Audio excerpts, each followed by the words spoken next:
Content creator হওয়া অতটা সোজা না। 10 দিন করেই বুঝতে পারছি যে কেমন লাগছে।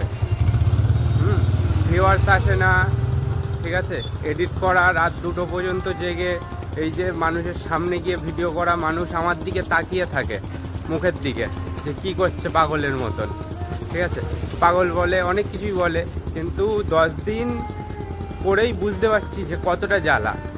যে সৌরভ যোশী কন্টেন্ট ক্রিয়েটার, ঠিক আছে, ও যে ব্লগ বানায়, ও কতটা স্ট্রাগল করে ওই জায়গায় পৌঁছেছে সেটা ও জানে। তো 10 দিন করেই বুঝতে পারছি যে কেমন লাগে। ভিউয়ার্স আসবে না, এডিট করতে যখন 3 ঘন্টা 4 ঘন্টা লাগে তখনই বোঝা যায় যে কেমন লাগে। তো আর মনে হয় পারবো না। অনেকেই বলছিল যে 3 মাস পারবি, তারপরে আর পারবি না। তা সত্যি ভাই, তোরাই ভাই মনে হয় ঠিকই বলেছিলিস, হয়তো 2 মাস, কিন্তু আমি তো 10 দিনেই হার মেনে যাচ্ছি। তো দেখি কি হয়, সাপোর্ট পাই আর না পাই, দেখি করে যাই। তোমাদের সাপোর্ট একদিন পাবো অবশ্যই।